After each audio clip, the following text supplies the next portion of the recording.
Hey Strong Siders, welcome back. Today we're going to continue from our video from last week, which we were talking about medial elbow pain, commonly referred to as golfer's elbow.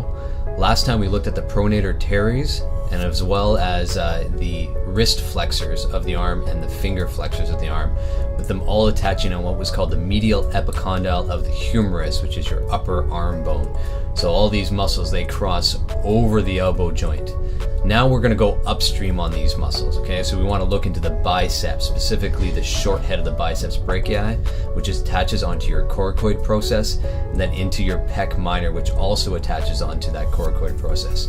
These are deep muscles, meaning they are deep, closer to the bone than the superficial muscles that sit on top, which we're going to look at next week. So let's see how these tie in. We're going to draw on ourselves again, and then we're going to look at a couple exercises we can do to help stretch out this area and also strengthen it. All right, Strong Siders, moving on. I've already drawn on myself. Let's take a look at these nice drawings. So the green one by my elbow joint there, that again is the pronator teres, which we looked at last time.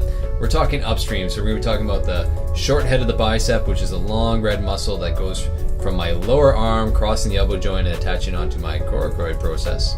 This shorter dark line represents your coracobrachialis. This is a muscle that flexes my shoulder, meaning it lifts my arms up and is considered a bicep muscle as well.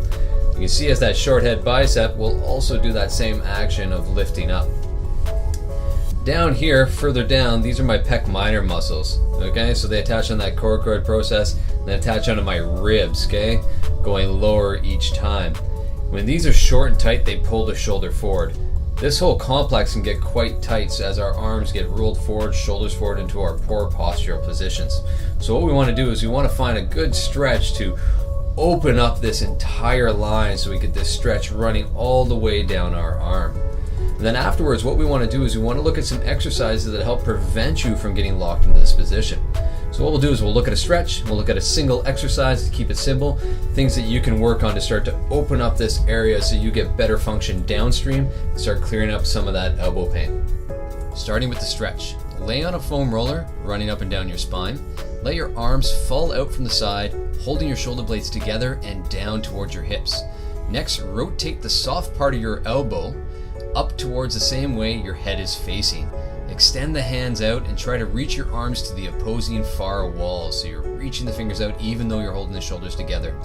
You can move your arms up overhead or move them down towards your hips to see where you feel the biggest stretch. Don't let your arms just fall to the ground. Make sure you keep reaching them long and holding those shoulder blades together. Try holding this position for 1 to 2 minutes. As soon as you're done the stretch, flip over into your stomach, tighten the abs, tighten the glutes, lift the chest and head slightly. Draw the shoulder blades back and together. Rotate that soft part of your elbow to face the same direction as the top of your skull and reach your fist to the side walls. You're going to hold the position and then you can do reps of lowering the hands and pulling the hands back up, trying to feel the lift from the middle of the back, not in the shoulders so much. Constantly trying to keep the upper traps from overly turning on as well. We can do this in a Y position as well, again moving the shoulder blades first and lifting the arms from the middle of the back, not just forcing the arms up through the shoulders. I suggest doing about 8 repetitions to 10 repetitions in both of these positions, and do this for 2 sets of the stretch and 2 sets of the activity. Alright Strong Siders, do these a couple times a week, even every day. Get stronger, feel better.